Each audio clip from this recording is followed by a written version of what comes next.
said, I got to the club, sir, are you okay? Are you okay? The fake news was at it again. But because I missed one day of press conferences, so today I gave them about a 3-hour press conferences on changing the name of the Department of Defense to the Department of War. Yeah! Finally! What we've all been waiting for. Our top campaign priority. What will really change your fundamental well-being. The name of the Department of Defense. We have a lot to discuss today. Welcome, everybody. The weekend show, the weekend live stream is back. I'm back from Ukraine. Hopefully, we're going to continue trying out different times for this, but of course you can watch it whenever. It'll stay up on the channel and podcast platforms. And we'll do one nice, thick, juicy live stream each week where we can check in with all of you. It's great to be here. So that was Trump at a Rose Garden dinner. He unveiled his new Rose Garden, which is now a little bit less of a garden and more of a pavement, and had a nice, fancy dinner while the economy gets worse. And he's very excited about this announcement that the Department of Defense, similar to his name change of the Gulf of Mexico, is meaningless. And I guess he kind of hopes this will... I saw someone post, it's hard to discern what's the distraction and what's being distracted from, but this feels like just one of those meaningless distractions from other more important issues. And if you find yourself really passionate about this, really motivated, compelled by the fact that now it'll be called the Department of War again, I think your priorities are all out of whack.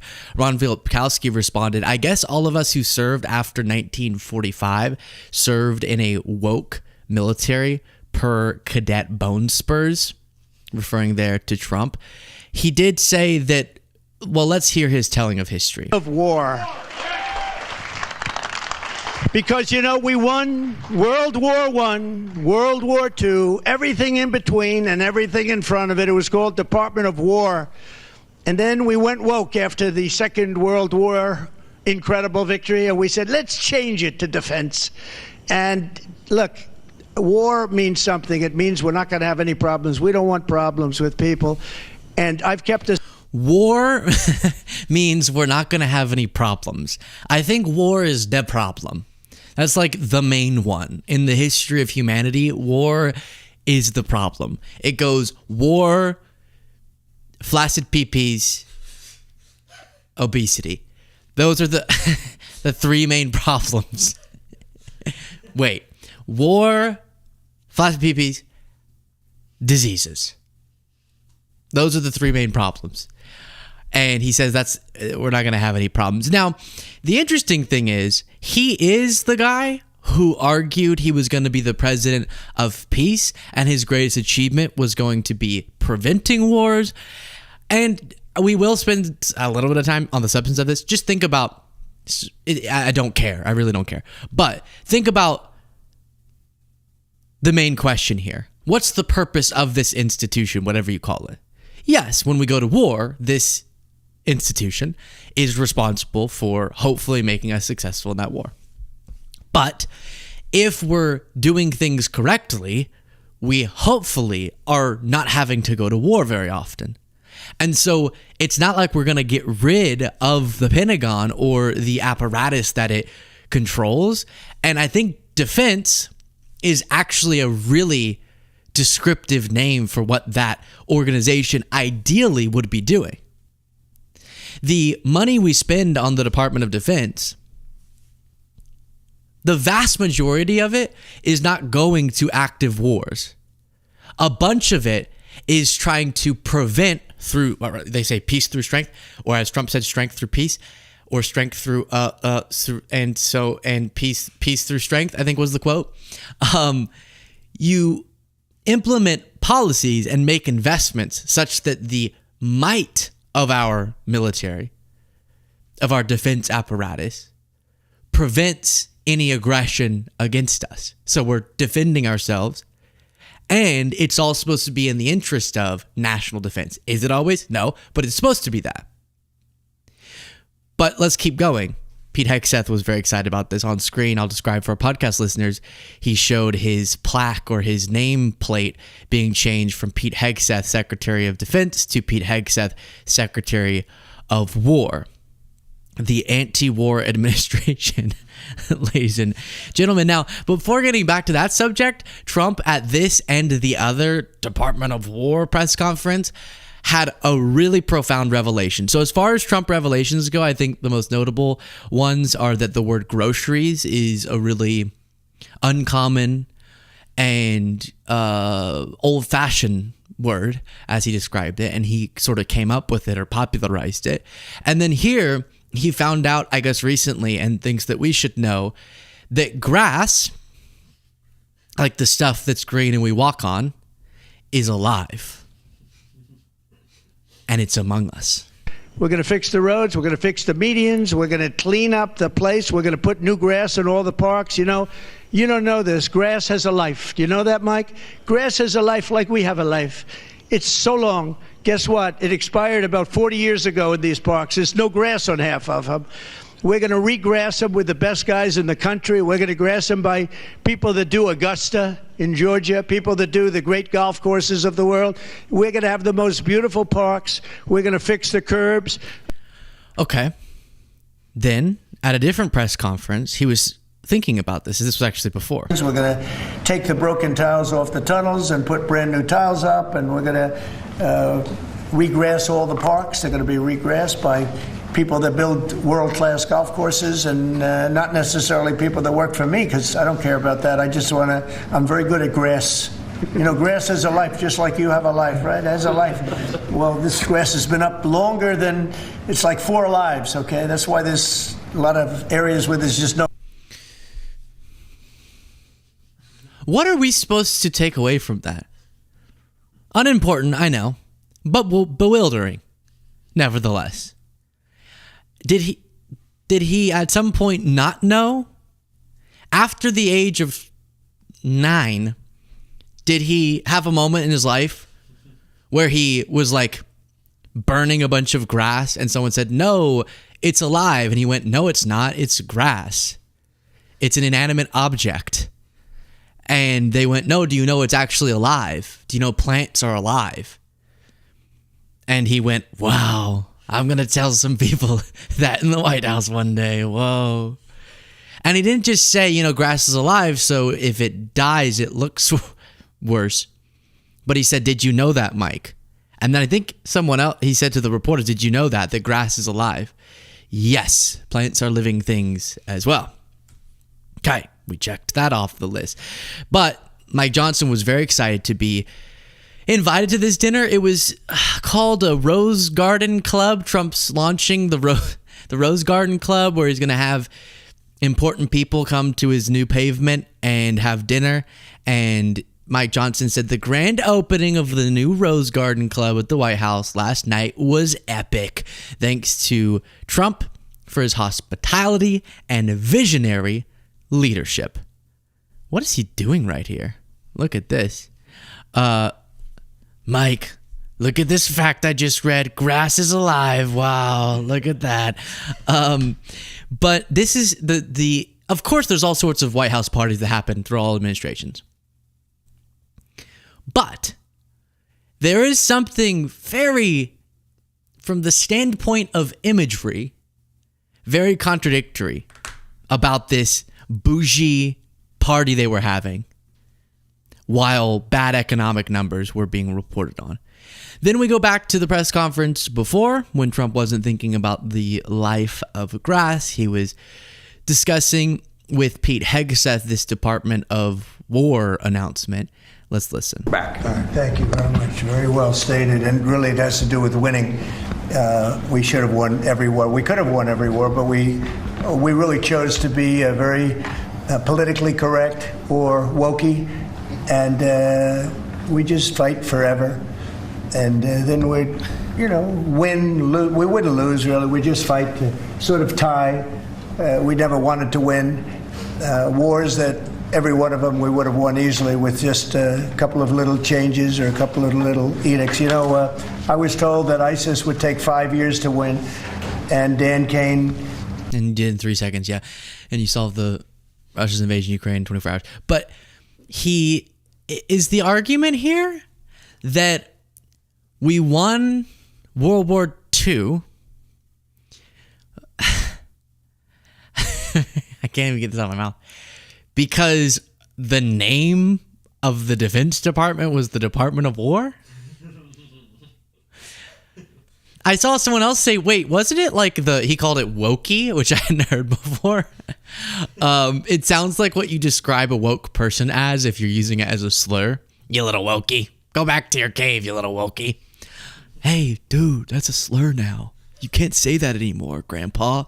But that wokesters or wokies were too obsessed with words. This is the MAGA equivalent of someone changing their pronouns, right? This is the MAGA equivalent of that.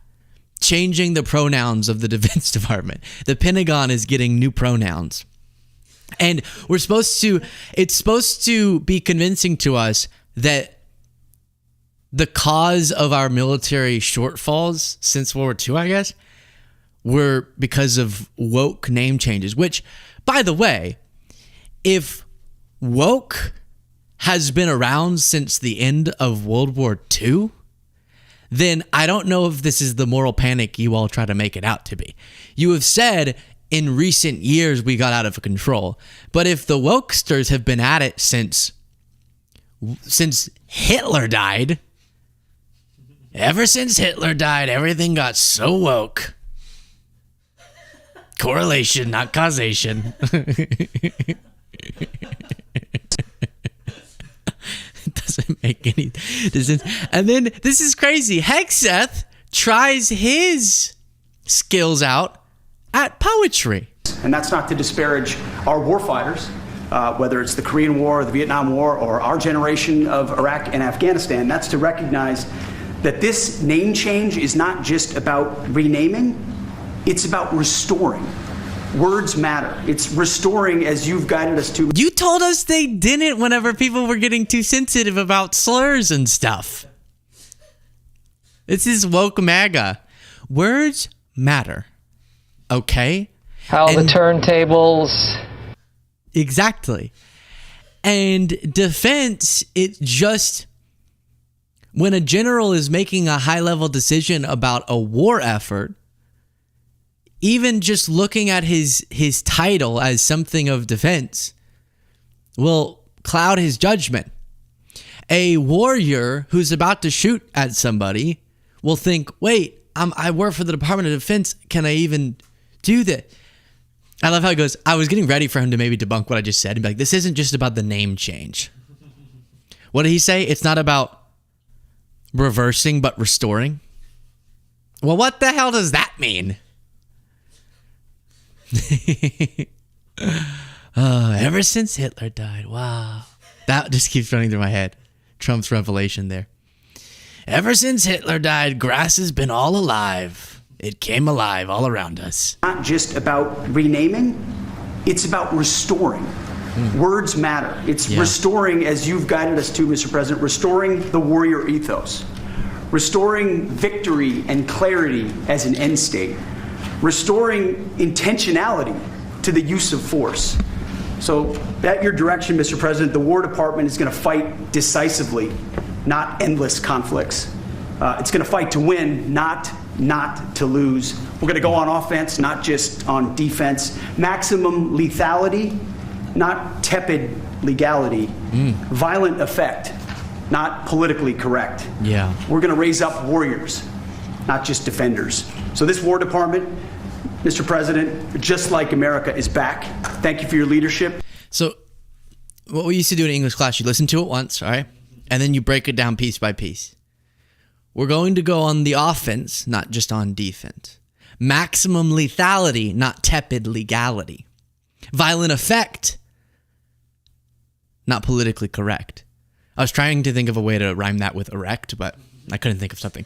We're going to raise up our warriors, not just defended. And then that doesn't rhyme. But I do like the rhyming there a little bit.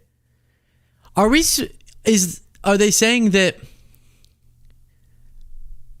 our war in Iraq was politically correct? He says, violent effect, not politically correct. I don't remember a lot of the conflicts we've been engaged in to be very politically correct, but maybe that's just me. And the press conference went on with that type of stuff. Hexa said this. I'd like to ask you and maybe Dan Raisin came to say a few words, please. Mr. President, thank you. After winning a war for independence in 1789, George Washington established the War Department, and Henry Knox was his first Secretary of War. And this country won every... Yeah, he got the date wrong, but whatever. We get the point. We get it. Okay, again, thank you all so much for being here. These live streams are always so fun, in part because I can engage with all of you through super chats. And if you want to become a member, I'll read out your name. You can do it by clicking the join button on YouTube. Kira Lee said, paved the White House Rose Garden, focused on green lawns. I know, that's kind of weird. He's talking about lawns in the place where he took out the lawn. But again, I don't really care about the Rose Garden ambiance or aesthetic. Before getting back to political stuff, at a baseball game of some kind, this clip went really, really viral, and I just wanted to show you this series of events. So a baseball, when it gets hit in the stands, everyone wants to catch it, but there's like a kid nearby. I feel like common courtesy is to be like, hey, the kid, these baseball players maybe are his hero, let's give him the baseball. Well, a baseball was hit into the stands, and then a dad ran over and grabbed it and handed it to his son. And then a lady came over and said, that's my ball, and took it. And it was the kid's birthday. But there's a happy ending. So let's start here.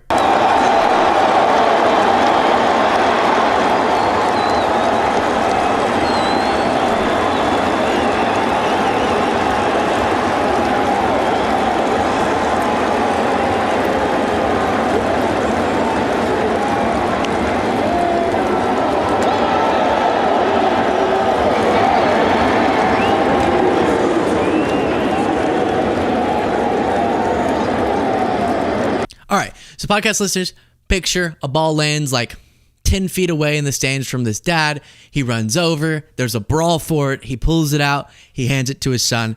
Then another fan runs up and says, that's my ball. And then the dad goes, okay, here. Now, MAGA got weird about this and started making it about, like, manhood and was saying that dad is the epitome of letting a woman slap him around. And I'm like, what? How do y'all see that in everything? It's so weird. This is beta. This is beta manhood. Got to get his balls back. Right. Right. But, and while I don't like that they went there, this part of it didn't help. The dad goes like this. I don't know what that was, but he's like, I think he was like getting his dukes up, but they started vibrating in and out instead of like forward. One more time. He looks like an SNL skit. What? We're fighting? Okay. I don't know what the MAGAs wanted him to do. Just punch her? That would be bad. Now, obviously, she was a villain in this story. You can hear in this clip the audio.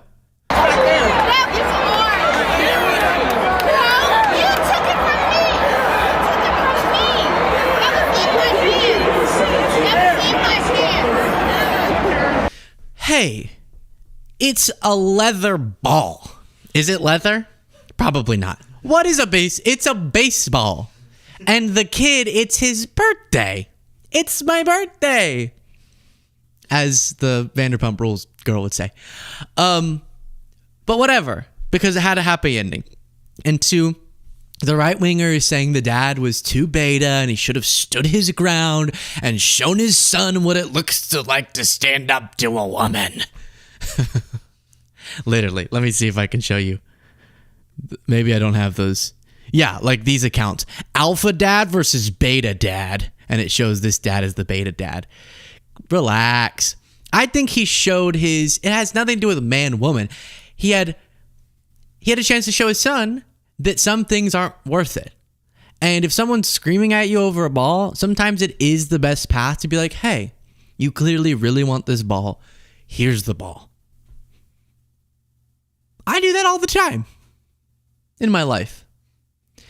And when people want my balls, I give them my balls. Balls in their hands. It was there, you know. I didn't. Wasn't a home run, but maybe we got a base or two. But the cool thing is, to all of those people saying, why didn't he stand up? Ba, ba, ba? This kid ended up having a much happier ending because the dad gave up the ball. First, a stadium staffer walks up and says to the kid, hey, what just happened, just so you know, is not okay. The fact that she came up and screamed at you is not appropriate. Here's a gift bag. So we brought you a cool little goodie bag. Happy birthday. Marble for you, whatever. You don't have to give her a gift. Oh, what the heck is for you? I'm so sorry. You okay? All right. Happy birthday. Aw. So see, I love those moments. Just humanity being so kind. And then it got even cooler. One of the baseball players brought him down afterwards to meet him, and he got a signed baseball bat, which is way cooler than a baseball. So, he was beta for that, people, you were wrong, because the outcome showed this kid an important lesson. It's kind of like positive karma. You go, all right, this is really important to you, person screaming in my face, here's the ball. I'm not going to get in a fight over this. What up, beta? And what ends up happening for you is you get a much cooler gift from the universe. You got to love it.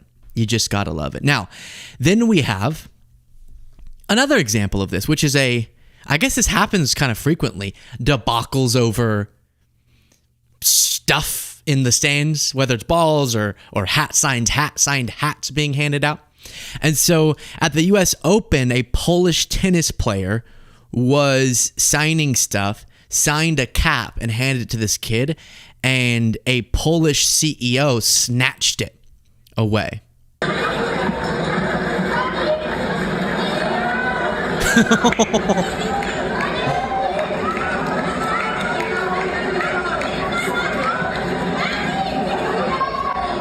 Yeah, so this guy grabbed the hat away from this kid, which is a strange move from an adult man, an adult. And Polish CEO Peter Szizarek. Now, with love, I don't like people who are like, oh, names that I don't recognize or, you know, from a different country are automatically strange anyway. I think that's Szizarek, but that does seem like, at the very least, you're wasting a letter or two. If it is Szizarek, let's see. Peter Szizarek. Sterek. Okay, Sterek. I can do that. That's fine. That's good. But we're wasting a letter. Like, we don't have infinite letters to use. We have finite resources. You know, climate change, some of what's fueling climate change, we're just wasting letters left and right. Like a S and a Z and a C and a Z all next to each other. That's too many. Anyways, but yeah, Szizarek was the guy, and he ended up apologizing, I think. And then the tennis player who had it snatched out of his hand ended up giving the kid, I think, something cool as well. All right, back to politics, but before that, let me thank Eklund, Michael Clifford, who became a member by clicking the join button. Thank you. Mary said, love you, Luke. Love you back. Terrace & Co. said if they're renaming DOD to DOW, they also need to rename IRS to Department of Theft, DOJ to Department of Oppression. In this environment, those would be more appropriate names. The IRS would more be like Department of Rich People? I don't know. Oh, it'd be so good if my brain worked faster, you know? I could have thought like a really funny acronym, but I couldn't do it. It's so annoying. What if I prepared? That would help. I guess I couldn't have prepared for the super chat, but because right now the problem with the IRS is they're gutting it, and so it's not actually going out and doing the type of work, especially for wealthy tax cheats, that it's supposed to be doing. All right, this is something else.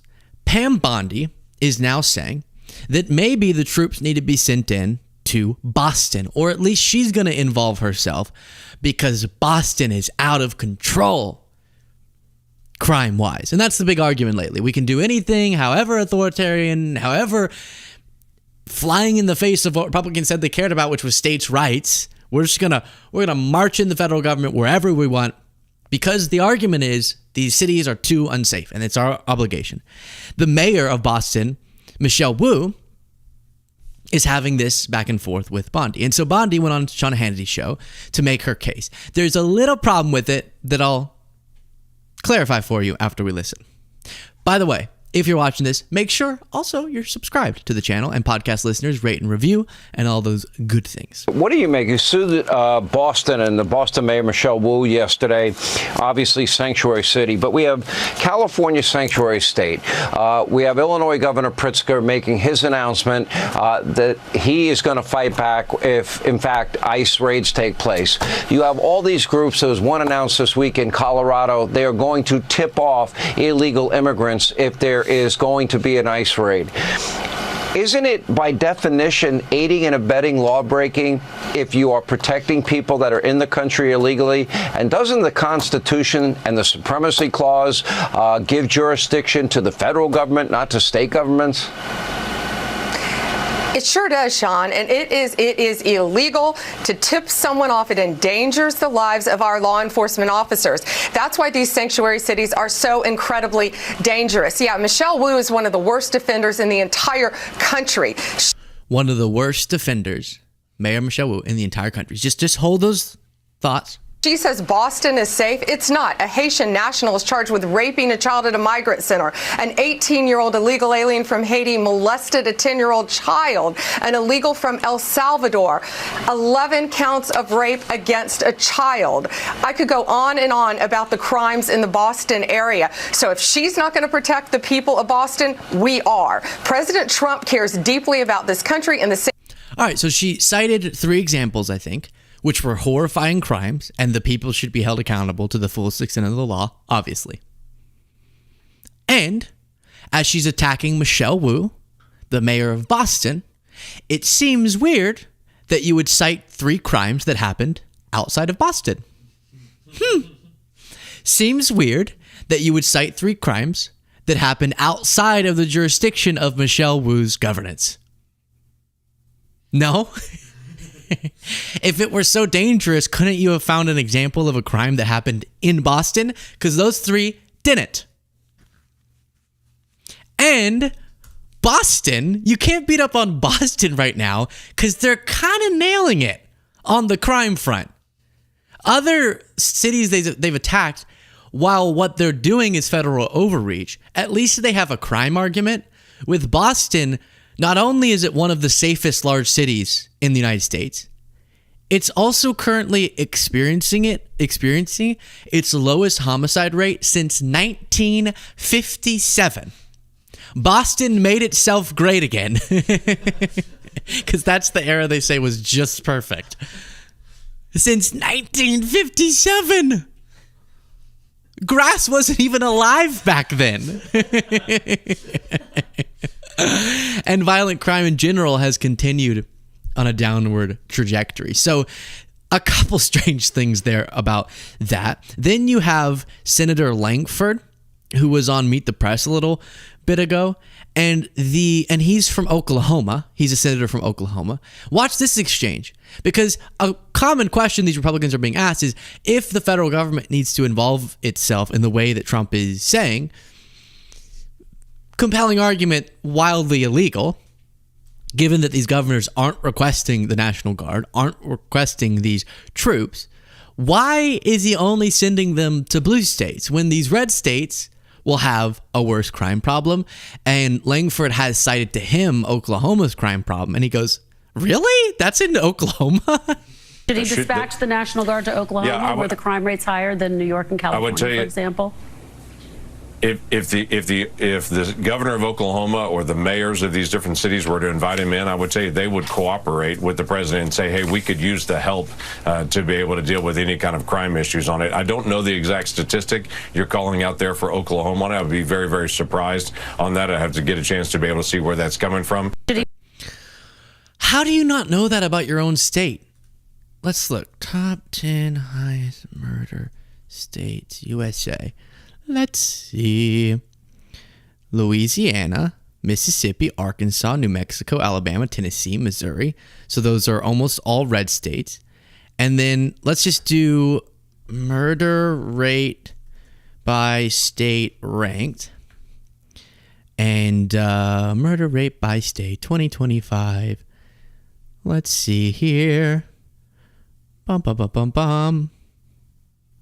Sorry, this is taking too long. Okay, you get the point. We've already gone over these stats a bazillion times. But the highest murder rate states, either 10 out of 10 or 9 out of 10 are red states. And then your safest states are disproportionately blue states. Why is this?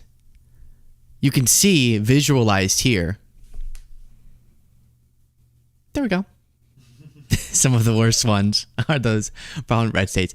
And how he doesn't know that about his own state, I don't know. I really don't.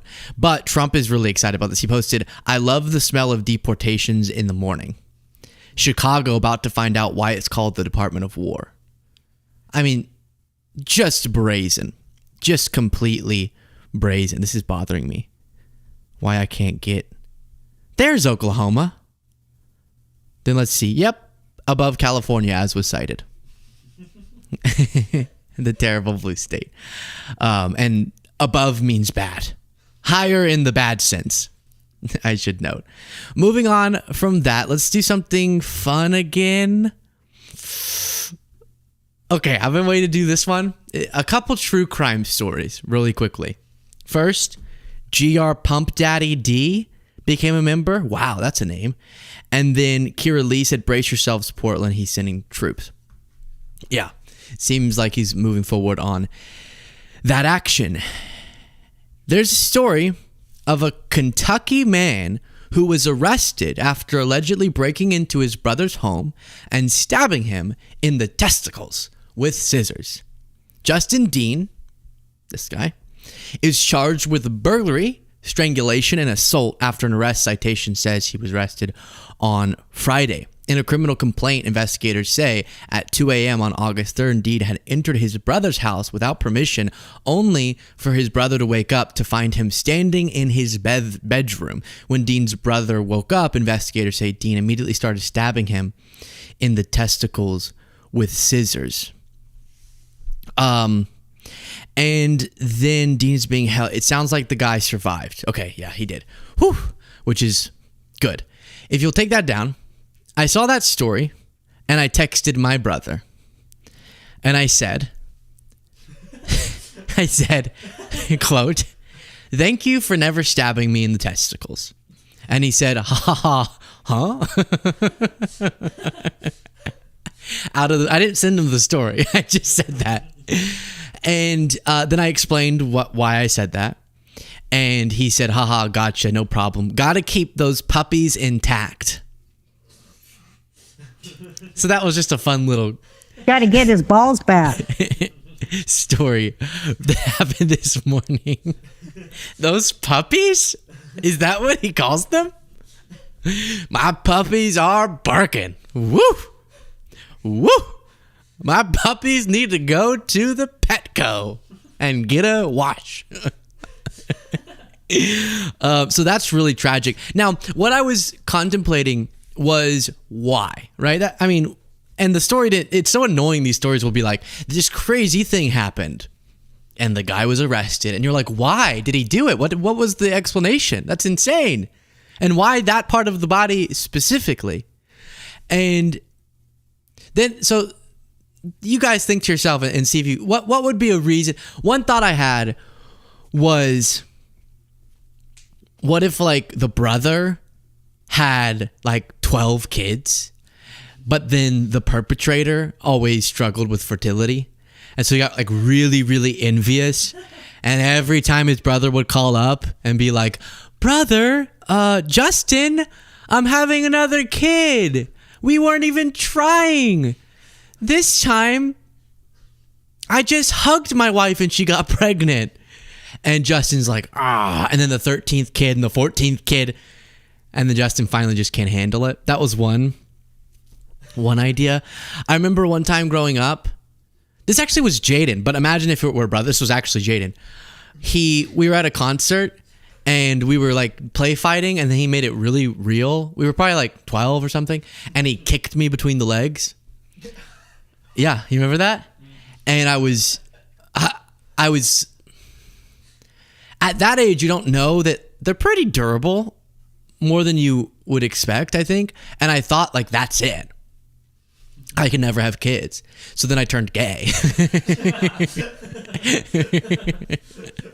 I was like, well, if I can't have kids, here we go. And maybe something like that happened. And then imagine if Jaden was my brother and he did that to me. And I never did it back to him, I will note. But I just held that in my mind, and I was like, one day I'm going to find the right moment to stab you with scissors. So just thought you should all see that and hear about that. Then a different story. A judge in a murder for hire trial had to reprimand 75-year-old Donna Adelson for her emotional outburst after she was found guilty of masterminding a plan to kill her ex-son-in-law. And look at this reaction. What's interesting, what she did was terrible, so she deserves to go to prison. She was found guilty. But this made a lot of news because she really reacted. And then it made me think, why don't I see more reactions? It is, I feel like if I were found guilty, I'd have this reaction.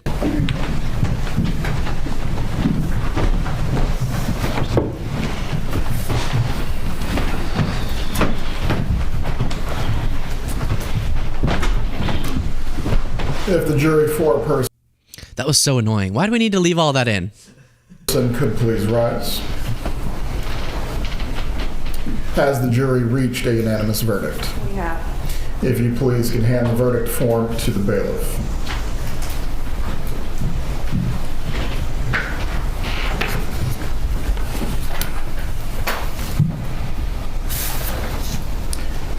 Having reviewed the verdict form, it is in its proper order.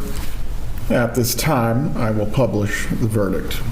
Okay, before you see the notable part, this is just a lesson in anyone can try to kill you. So just remember that. Don't trust no one. Love everyone. Trust no one. Donna. Imagine having a 75-year-old grandma named Donna who looks like this. Just a sweet-looking lady. And she ended up masterminding a murder for hire plot. I need to call my grandma. Make sure we're still on good terms. We, the jury, find as follows as to count one of the indictment, first-degree murder. The defendant is guilty of first-degree murder. Mrs. Adelson, control yourself. Okay, you couldn't have been that shocked. I get being sad. You're going to jail. But unless she didn't do it, and again, now I just got that nervous feeling. I don't know anything about this case. I saw the headline. I said, wow, maybe I can make a joke about my grandma murdering me. And I played the clip. Maybe there's a whole story here about how she's really innocent. I don't know. Please don't tell me this is another national story I'm wading into. This looked like an obscure story. Let's not, please. Don't you dare put that on screen, Jaden. One time I did this, and maybe I'm doing maybe she's a hero. I don't know. I know nothing about Donna. I know nothing about her, please. Don't come after me. But I'm just saying, let's assume for now, because the jury found her guilty, that she's guilty. If she knows that about herself, What is like and I'm sure in the court, like during the trial, it was pretty clear that the evidence didn't look great. Of first-degree murder. Mrs. Adelson, control yourself. Okay, now I'm just sad. Okay, just everybody, don't worry. Just stop. Luke, I birthed the human through my vajayjay. Yes. Was that? Thank you. Which is unbelievably amazing. I birthed the human through my vajayjay. Oh, is this like an announcement? Kimberly, congratulations. Seriously. Which, by the way, we recently talked about on the bonus show, some op-ed. It was like, why are people being acting like it's such it was Motherhood is Not a Miracle was like the title of it. And it made me so angry because just because it happens a lot doesn't mean we need to lose sight of the fact that that's so majestic that two people are like, and then the woman produces inside of them a person and then spits it out. Yeah, here it is. Having a baby isn't a miracle and doesn't make you a goddess. Yes, it does, Naomi. Yes, it is. Gosh, it's so cool. Think about how lame it is for me to believe. I'm kind of relieved, but that I'll never get to know what it's like for a being to grow inside of me unless something's gone horribly wrong. Unless I get like Luke Skywalkered and someone sleeps inside of me. The beast thing from Star Wars. I don't know. But congratulations, Kimberly. That's awesome. And I do think it's a miracle. Kyle said, Super Chat is back. You're the best, Luke. Thank you so much. Jaden, is this a story anyone had any takes on? Okay, we're safe. Lyle Seuss became a member. Thank you so much. Dan Ram has been a member for 2 months. Said, Luke and team, y'all are the best. Keep up the good work. Lots of love from Chicago. And then I birthed 6 out of my vajayjay. Just turned into the stream, and the first thing he says is, I just birthed the baby through my vajayjay. And then Soma Toil for You has been a member for 14 months and said, so excited to support your work. Thank you so much, everybody. It really does. I talked about on the bonus show a little bit yesterday just how I've been struggling to get back to normal after the trip to Ukraine, and just it hasn't been as easy to transition back as I expected. It was just heavy, obviously. And the whole thing I try to do on the show is like, positivity in most cases. But whenever you're not feeling that positive, that's hard to bring. And today I'm feeling a level of excitement that we're having fun. So let's keep having fun. We will get back to other more typical political stories, but I just like to give us a break with stuff like this. Generation has its own lingo, but Gen Alpha is taking its strange slang to another level. The younger generation is making up words like clanker, 6-7, chopped, and crash out. Here's a teacher generation. So this was one of those segments that Fox will do. They have an older audience, and so they'll do segments occasionally, and different mainstream outlets will do this where they say, let me explain to you the Gen Z or Gen Alpha lingo. Right? And the words on screen are, I've never heard clanker. That sounds like a slur. Clanker. It was a slur for droids in Star Wars. Oh. So what does it mean in the context of this?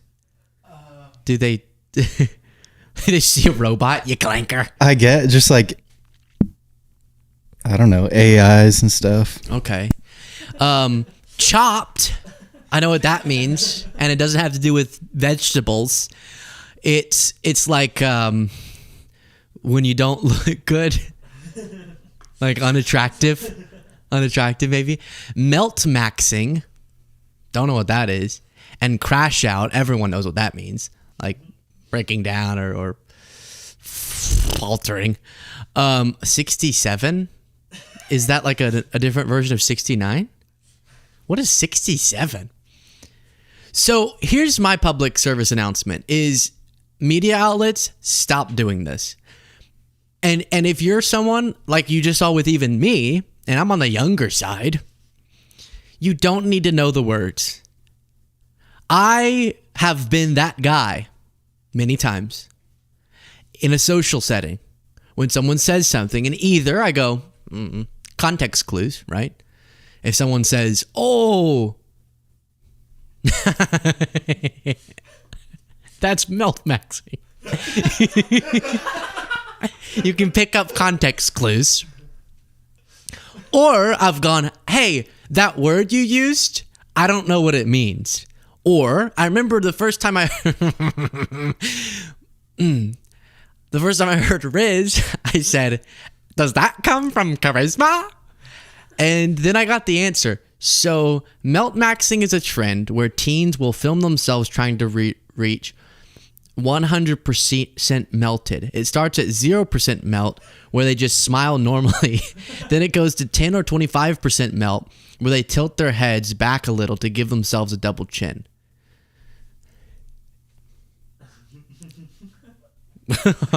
Okay. All right, we're going to get an example of melt maxing. 0% melt override. Maybe another pandemic. No, I'm kidding. Maybe we just call it quits and we say, hey, we had a good run, and then kids started doing whatever the hell you call that, and we should just call it a day. But if you are someone who feels like you don't understand what your kids or your grandkids are saying, that's the way it's supposed to be. That's why people create new words, is to have their own set of words. Now, does it drive me crazy sometimes? Yeah. Hey, let's speak normally. I'll feel. Because I am 23, I don't live a very 23-year-old life. We live a very work and then drink with the three of us and then go to bed. So it's not very 23, but occasionally I'm thrown into a 23 or 22-year-old environment, and there are a lot of aspects to that, and I'm like, why are you speaking like that? But you don't say it. I do. You don't. Trust me. It doesn't go well. And just be fine with not knowing, and media outlets stop running segments like this. But I did look up other terms that Fox could clarify for us. Let's look at other. What is gat? The reason I love this story is because the guys get so viscerally uncomfortable whenever old man. But that's where my real heart is. My spirit animal is like a older guy. That sounds weird. I'm saying I feel that way. I was going, and I hit 21. I was like, all right, now I'm 60. But there's bet, there's cap or no cap. I found a list. There's sus, there's slaps, there's drip. Bussin'. The example ChatGPT gave me was, this pizza is bussin'. So let's stop with that segment. Ooh, that person's salty, right? Is that on the list? That was that's a millennial term. They have on this list yeet. Yeet died a long time ago. Okay, so stop doing those segments. No adult watches a news show and goes, oh, finally, and studies it, and then hangs out with their kids and goes, that pizza is bussin'. and their kids go, fist bump. Nice. Bet. No one that never smooths over. Just be the dad, be the granddad, be the mom, be the grandma who doesn't know. It's better that way. Because I am the peer who doesn't know, and it's been better that way. Okay. Do we have to talk about Trump again? Fine. Let's talk about the economic stuff. Seeing their reaction to the bad jobs report has been something else. It's been very cringe. Last time I took a day off, everybody said bad things happened to me. You know that, Seb? I took one day off. I didn't take it off. I was working. In fact, I was here. But I didn't do a news conference, and they said bad things happened to the president. That's why that's fake news, Mr. President. It's fake news. So, obviously, what he's referring to is the fact that when he went off, it wasn't one day. For days, we didn't see him. And so then, as Twitter does... Was that zoom in to say something about... He just zoomed really far into my hairline. And I was like, what? Is there something wrong with my hair? And Trump is dead started trending. And I do want to say, and this is not the economic portion, we'll get to that in a second, but he's acting like the media ran with that story. The mainstream, what he calls fake news, like CNN or something, would run the story saying, this is interesting. Millions of people are discussing the speculation that Trump's not well enough to go out publicly, but it's not true that he's dead. That would be the story. My coverage of it looked something like this, entire life. And so just picture all that. I'll give you the whole rundown of that. I arrive back in Austin, get into the car, and I say, Jaden, what happened? What the hell happened in America since I was gone? For a lot of it, so that drones couldn't track me down and kill me, I had to shut off my phone. So I literally didn't know what was going on. And Jaden responds, oh, did you hear Trump is dead? Now you'll hear laughter because he's not dead. So that's the laughter part. Otherwise, even with Trump, I would not make light of someone's death. And I play that for you because if you stumbled across anyone who was actually trying to lead you to believe that Trump had died or was framing their segments to at least make you think that while you were going on the video, maybe judge them for it. Because I saw a lot of people who are supposed to do not news, but at least who do shows like mine, who tried to play into that in a way that was a little bit silly. And is Trump looking terribly? Yeah, obviously. So that part of the story of what's going on with him. The last photo, he looks bad. Then he doesn't go out public for a while. Fair. That was a real story. But there were genuinely people who want to be seen as credible and weren't joking, who were trying to play up maybe he literally died. And just question their credibility a little bit. But I think we need to come to terms with the fact, it's not that it's the case, because Trump is degrading rapidly, but just for my own handling of the news cycle, I've just come to the terms with the fact that we're going to have, like, President Rizzler. You know that social media guy? Who's like a young guy who went viral for I literally don't know what. But, and Trump is going to be there at the inauguration at like 130. I've just come to terms with the fact that Trump, despite all physical indications, will live through his term, will live forever.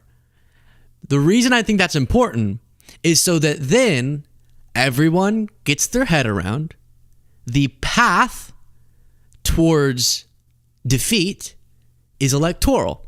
Now that sounded like I was saying I've come to terms like we wish, you know what I'm saying. If we just stop doing this thing of like, oh, is he about to die tomorrow? I think we could have a more rational, even though there's some chance that happens because of his age and his health problems. Not that anybody's wishing for it, but I'm saying that we move forward under the assumption that he's going to Big Mac his way to 150, but his path to irrelevance will not be through passing away. It will be through electoral defeat. I think that point makes sense, but I'm sure MAGA could twist it a little bit in a negative direction. Philip Schwartz said, the sucking up is embarrassing. Trump has emasculated those allegedly manly men. Oh, I know. All those tech leaders, Mr. Trump, you're amazing. Mark Zuckerberg going, we're going to invest $600 billion. And then the cameras he thought cut off, but we could still hear what he's saying. And he was like, was that the number you wanted me to give, Mr. President? Ugh. Arya, thank you so much for the super chat. Kira Lee said right-wingers are escaping Rogan's saving face. Yeah, that is a big trend right now. A lot of people who were previously really supportive of him are now trying to back away. And I saw a clip of Rogan going, who's saying that we were an anti-woke crowd? Wait, take this down. We'll get back to the Trump thing. Let me see if I can pull that up real quick. Yeah, I have it right here. This is really funny. Let's see. Another article the other day about us being an anti-woke comedy scene. Like, look, why not just do great stuff? Go do great stuff. Don't worry about what we're doing. And we're not anti-woke. There's no anti-woke. There's like a ton of left-wing comics at the mothership. It's like, no, okay. That's awesome. People were like, okay, he sees the tide is shifting. Not that we're going to swing back to like the most funky leftists that kind of made the term woke seem bad are going to all of a sudden be empowered again. It's more so just, it's such a negative environment for Trump that you even have Rogan going, what are you talking about? Who? Me? Anti-woke? Yes. It wasn't that making jokes about or being a comedian on the platform of, hey, the woke went crazy is totally wrong. It's fine. If your job is to be funny, there are plenty of funny things in that kind of shift in culture that you can poke fun at. But totally, your little community became much more culturally and politically right wing. So you could just own that. It's okay. And then hopefully shift a little bit, not to the set of ideas that you were so repulsed by, because most of those were overblown and distorted and you were actually being fed lies about the significance of them, but instead away from the nightmare that is Trumpism. So yeah, good super chat. That's absolutely the case. I don't know what the pronunciation of this is. NYKMK? Thank you so much for becoming a member. I appreciate you greatly.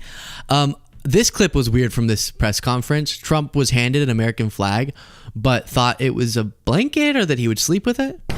Okay, Will, you go ahead. I'd like to leave you with this gift from a constituent back in Tennessee. Oh, I could use that at night. It's an American flag. That's very nice. I like that. Thank you, Mr. President. Thank you very much. That's very nice. That guy goes, it's an American flag.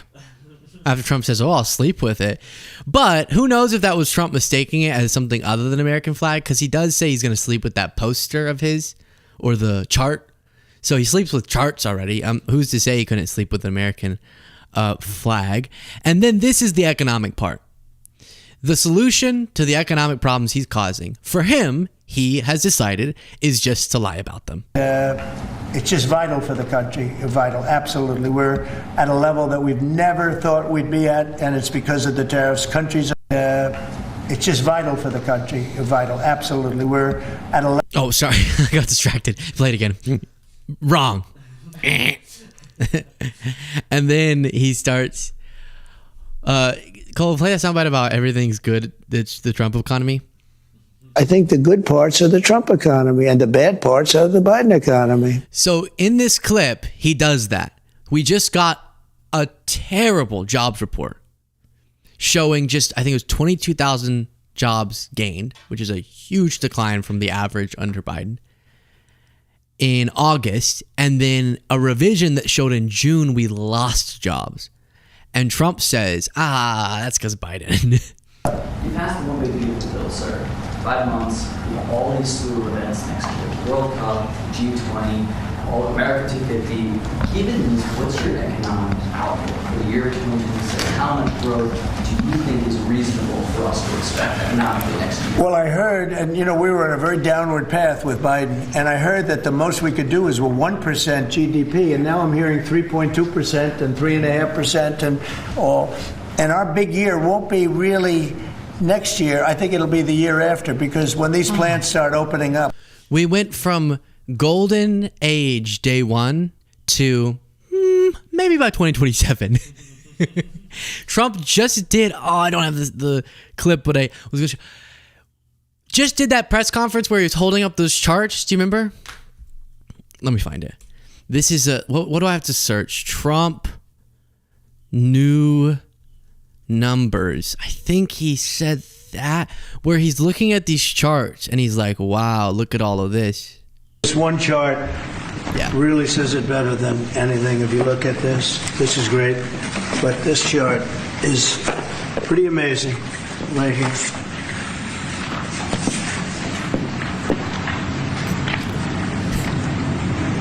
All new numbers. Okay?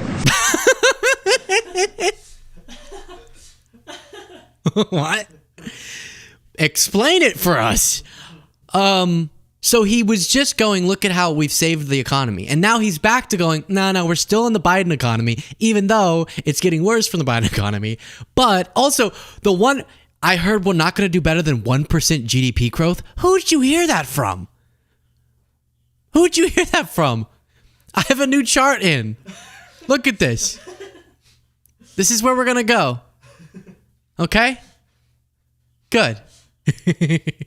Thank you, Jade. But now he's back to saying maybe by 2027 we'll turn things around. Which honestly, there's a chance he's going to do all this damage. And then around in 2026 he's like, wow, this is getting really bad. And then he's going to walk back all of his tariff policies and just go back to the policy that was happening under Biden.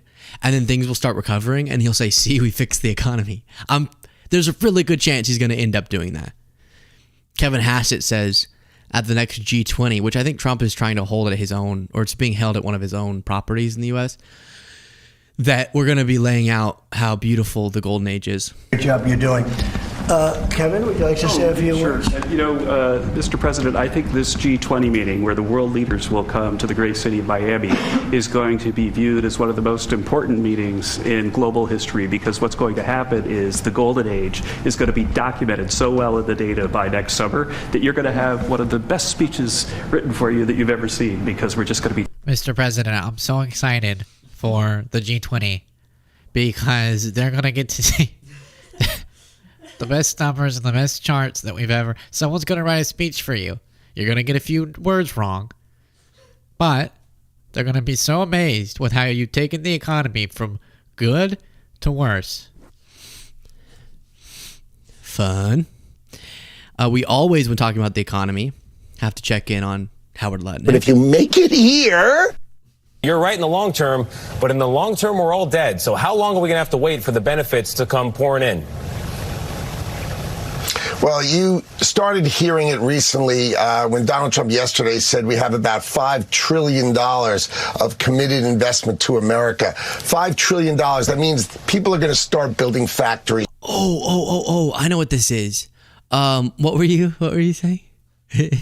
Oh, no, nothing. Just about Lutnick. It looks like he got punched and I was concerned about him.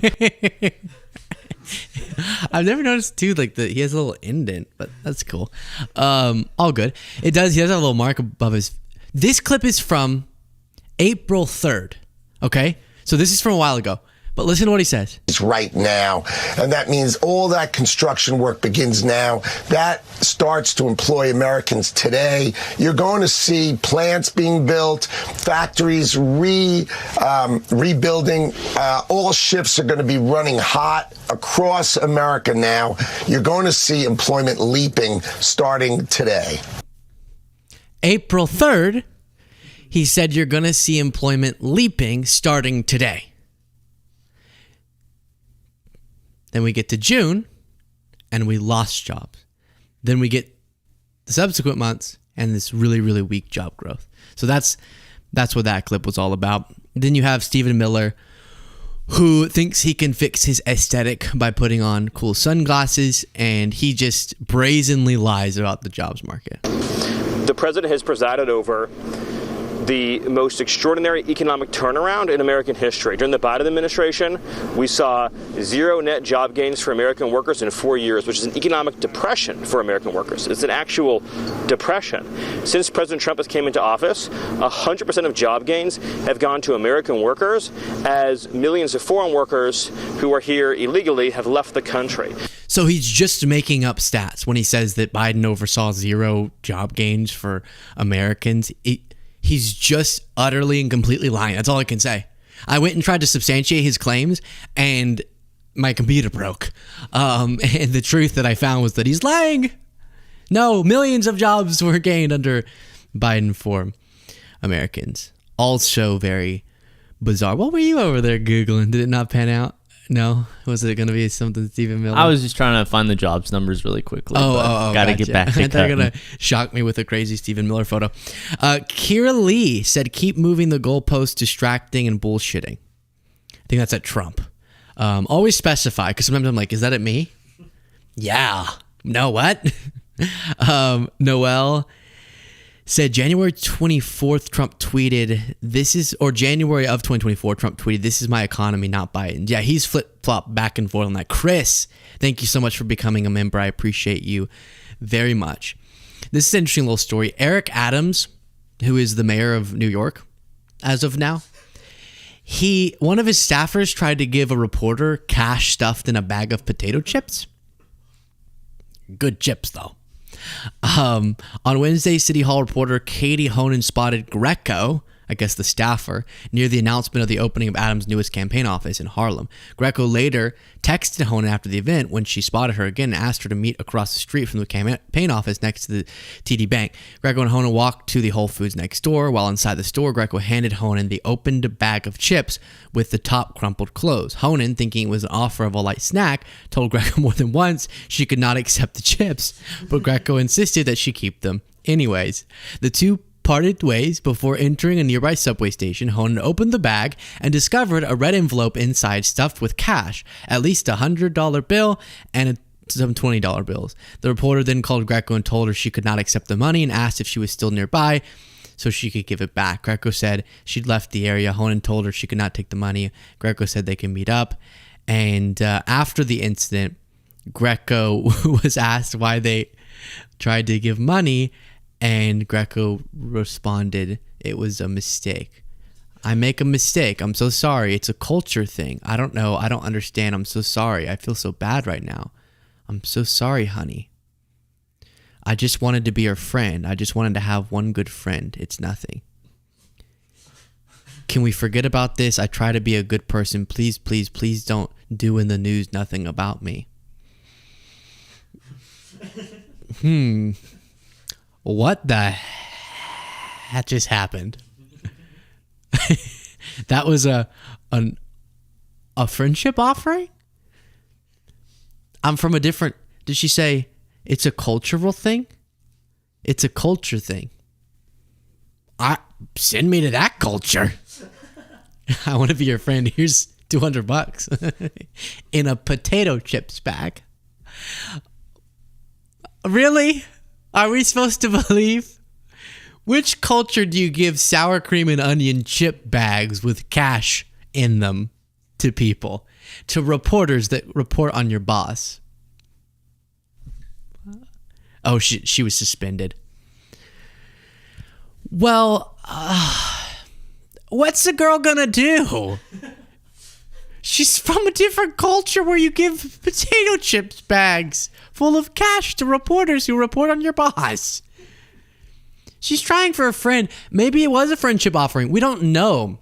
We can't jump to conclusions here. Here's what we'll do. Let's... I couldn't think of something. I wanted to be like, give me it and I'll investigate. But there wasn't enough there. Hey, I want that money. No. Yeah, that's so interesting. Were there potato chips? Because that would be a big disappointment. You get in the car and you're like, I guess I'll eat these chips. But if someone handed me potato chips and it was just crinkled down but opened already, no. There's only one person who I know would give that, and one other person who would receive it, and it's Jaden and his girlfriend. That's how Jaden made his move, literally. But it was a chicken nugget? A chicken nugget and a paper towel and a taco. Yeah. He came into his coworker's office and said, "Hey, you're pretty. Here's a chicken nugget wrapped in a paper towel in my pocket." And they're in love now. So she ate it, and it was the ultimate affirmation. Yeah. Modern love. That's how people are meeting on dating apps. I heard of an app. Someone told me about this where you're like, there's just public places that you can see like on a map. And then like you go to a stall and there's a person there and then y'all have sex. And it's like, but you don't know who the person's going to be. It's just you meet like on a park bench and you just start going. Do people have no standards? Is that really better than just by yourself? So people are meeting that way. Jaden picked a different route and it worked out. So maybe Greco is into women and was trying the Jaden strategy. And then we're suspending her for this?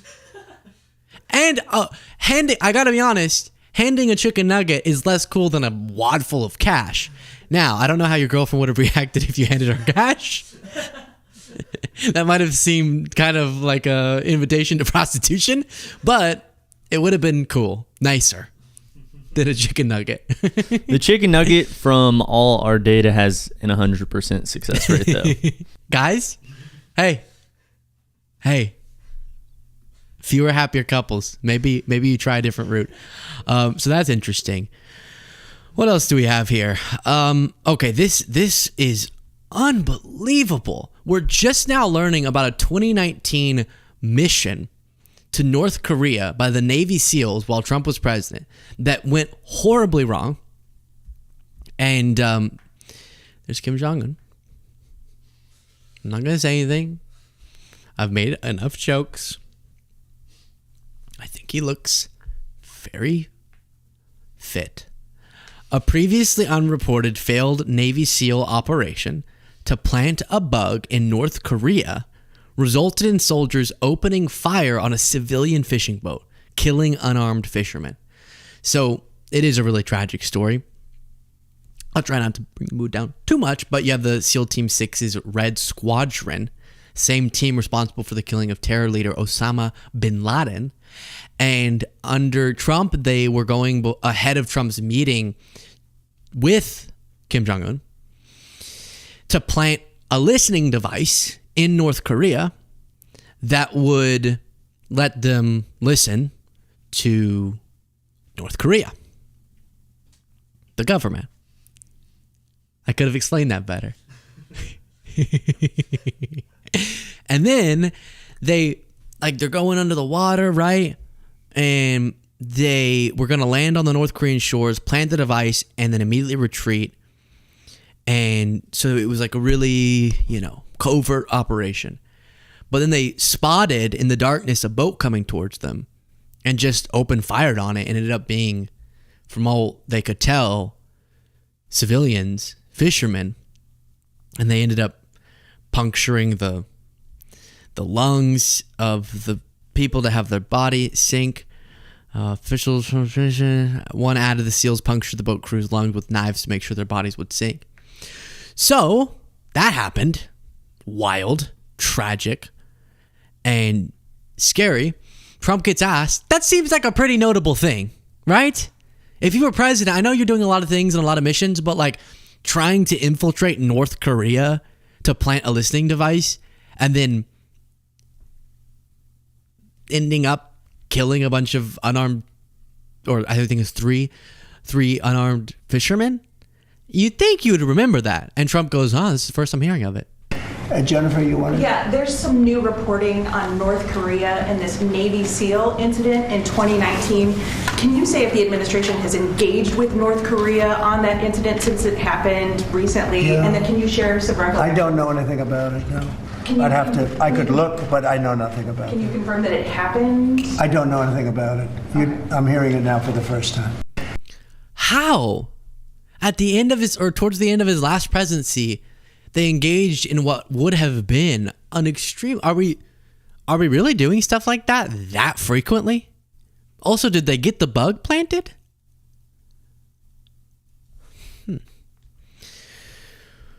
Wild. All right. The Trump administration seems to be covering up a new study on alcohol. Most Americans still don't know. And take this down for a second. What they're covering up is that actually drinking a lot of alcohol is good for you. That's how I read the story.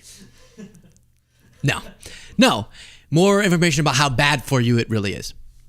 Vox reports most Americans still don't know that alcohol can cause cancer, and the alcohol industry is working hard to make sure it stays that way. For the past 3 years, the industry, aided by its allies in Congress and later the Trump administration, has sought to discredit and eventually bury a major analysis that offers new evidence of the link between drinking alcohol and getting sick and dying from various causes, including cancer.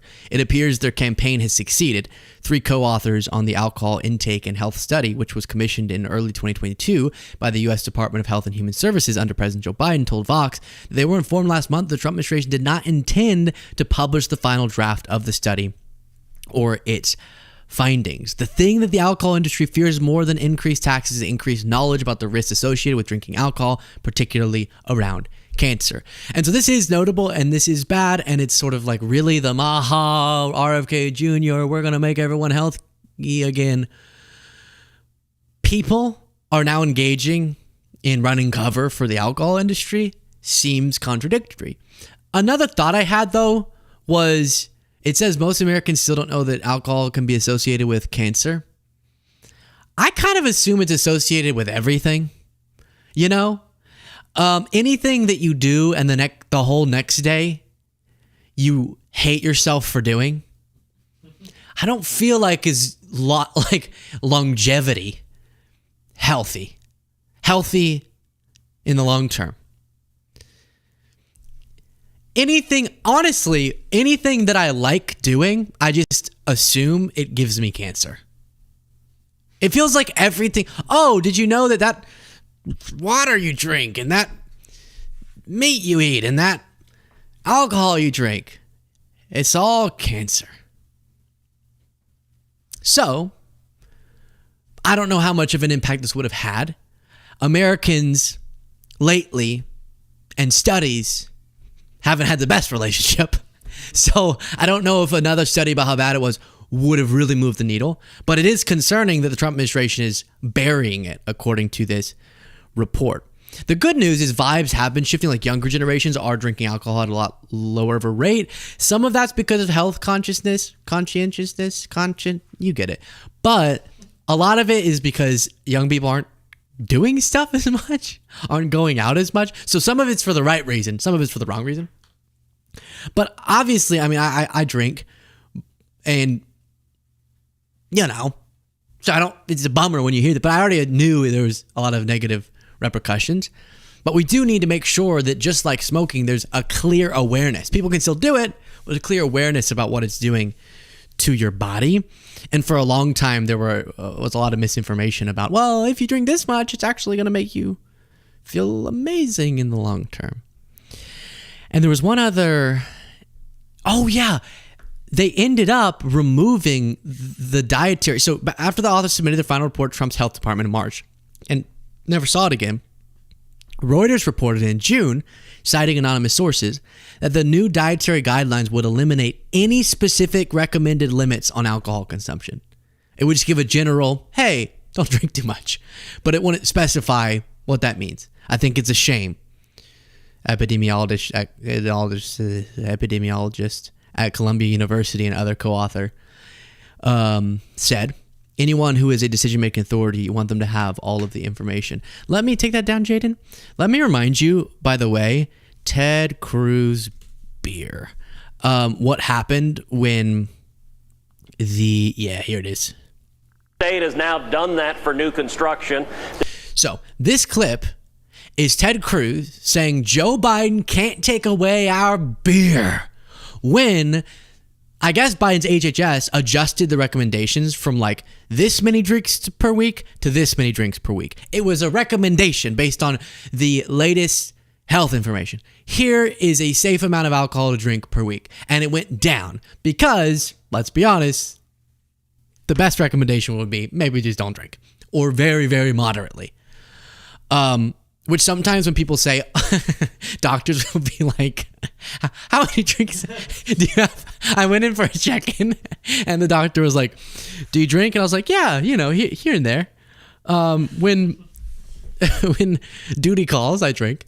And they said, okay, like how much? Like 2 to 3 drinks in a week? I was like, what? And like, oh, like 4 drinks in a week? And I'm like, excuse me? 4 drinks in a week? I only have 1 drink in a week. No. It's like, are you saying like the equivalent of 4 beers in the whole week? She's like, yeah. And I was like, yeah, that's what I do. That's what I do. You can't ask if I'm lying. HIPAA. I don't know. And so I understand these recommendations can be uncomfortable because it's like a healthy diet consists of 1.5 drinks per month. And you're like, oh, but I still want to know what the recommendation is so I can weigh my options. But they acted like Biden was taking away your ability to drink more beers per week, which was not it. They're trying to go after and regulate ceiling fans. I got to tell you, it's hot in Texas. We don't want to get rid of our ceiling fans. And now these idiots have come out and said, drink 2 beers a week. That's their guide. Yeah, I think that might have been it. That's crazy. I mean, good. I think everyone should drink 0 if they could. But what would even be the purpose of that? You're like, ooh, it's Saturday. Like, we're about to watch football and we'll probably end up drinking. And you're like, ooh, it's Saturday. Drink day. It's my cheat day. I get my 2 beers per week. Drink. All right.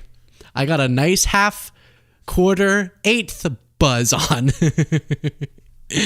Oh, gosh. I saw a couple walking out of a grocery store with a 4-pack.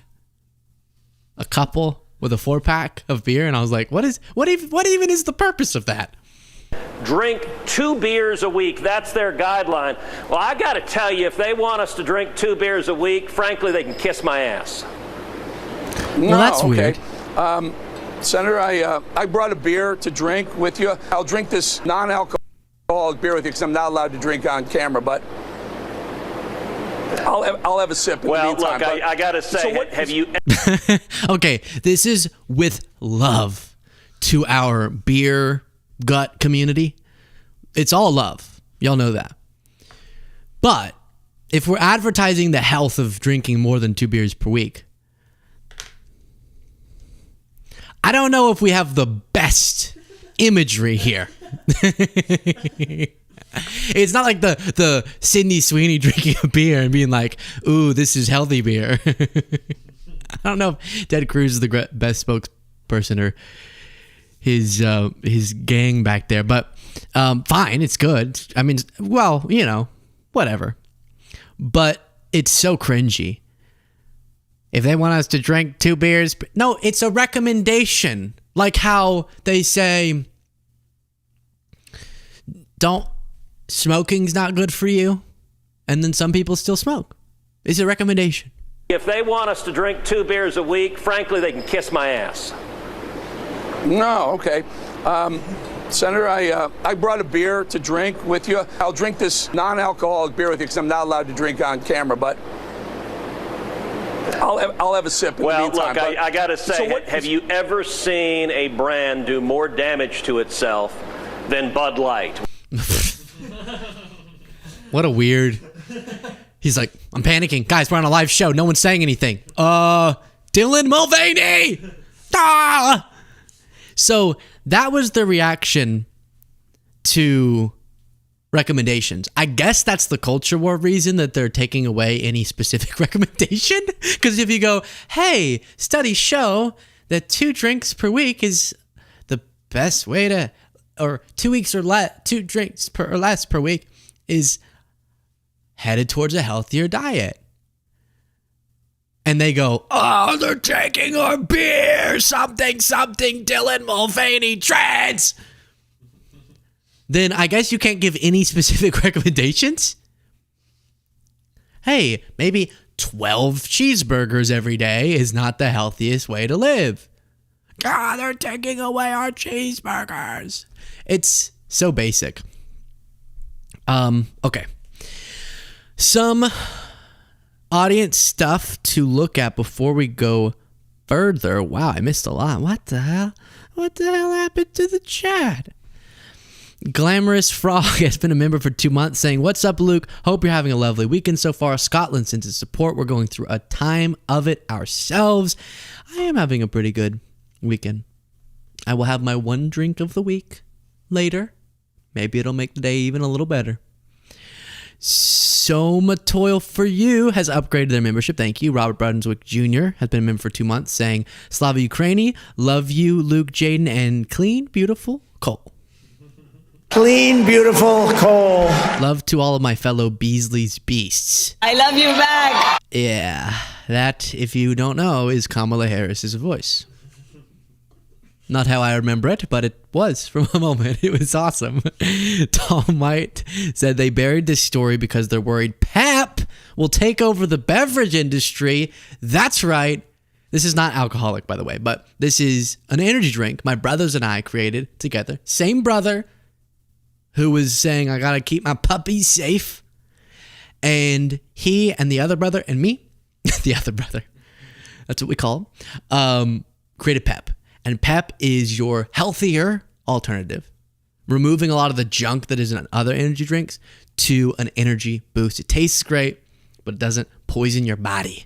And you can go to drinkpep.com to order that directly to your doorstep. We're getting a little bit of penetration in the Austin area now. We just launched it, but we're getting some retailers holding it. It's all very exciting. So maybe you'll see it if you live around here.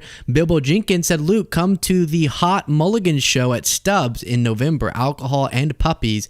It'll be awesome. Maybe so. Susan said, hush, Luke. We need alcohol during these difficult times. Kidding, mostly. Yeah, I feel you. And you heard I'm not, what? Hashtag Slava Ukraini from Robert Brunswick Jr. Love you guys. Love to all my fellow Beasley Bees. I guess just another super chat. Thank you so much. Celine Krellin became a member. I appreciate you by clicking the join button. Amanda Robb has been a member for 2 months. Said it drives me crazy how Trump takes credit for World War I and World War II. I'm Canadian, and we were in it from the beginning till the end both times. I mean, we should all, I think we as all of the people, all the countries, should take great pride in our triumph there. But yeah, he does have sort of the no one else at all was a part of those victories. Ideology. Barabas said, meanwhile, HHS mysteriously short-staffed because RFK keeps eating his interns. Yeah, we do have disturbing reports of that coming in. And then Bezin has been a member for 3 months saying, Tucker, Cucker, Farlson.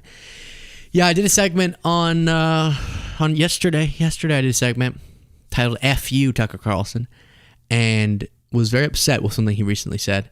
You can find that if you haven't seen it yet. A new poll finds Americans consider misinformation a greater threat than terrorism or disease. And it talks about how the poll found approximately 60% of Americans view terrorism and the condition of the global economy as major threats, while about 50% climate change. Okay, but what's the part? What's the part? 80%. The result, course change, false as a major, whatever. People think it's a major threat. You get it. Here's my point. It's interesting how, kind of like the alcohol example, we can go, hey, like I could look at a alcoholic beverage. I don't know why I looked around like it would just be sitting next to me. That would be problematic. Oh, here's my... But I can look at an alcoholic beverage and I can say, this is not good, but it's good, you know? But I want it. Similarly, a large portion of Americans, why can't I find this specific number? There we go. 7 in 10 Americans view the spread of false information online as a major threat. And then 24% is a minor threat. But then, let's be honest, 70% of Americans are going, this is a major threat. Almost all Americans are saying this is either a major or minor threat. And then most of them are just misinformation. So this is what is so scary, is that even in an environment where there's a recognition that we have a problem and reliable information is hard to come by, at the same time, a record number of people say that, a record number of people are eating that stuff up like slop. And I've already ranted about this. I try not to get specific, but it's not just right-wingers either. There are a lot of people in this space playing really fast and loose with the facts. My counterparts, and using what I would call dishonest strategies in furthering their message. And audiences in this sector of the internet still flood towards those folks. And so, great, everyone acknowledges we have this big problem with people bending or snapping the facts, but everyone still just wants to go towards the stuff that makes them feel like their own worldview is reaffirmed, or what is the most salacious, what's the most clickbaity, what's the most dopamine inducing. And I don't know if, because previously I would go, maybe we can raise awareness about the threat of misinformation and how in a time of record information, we have a record detachment from accurate information. And then if we can at least get people to acknowledge the problem, then they'll start being more mindful about where they're getting their information. But whoops, we already have plenty of awareness about the problem and people are picking the exact wrong solution. Oh, I heard that vodka isn't great for you. I'm going to guzzle whiskey every day. That's the equivalent of what people are doing all the time. And we can all point it out in the other side.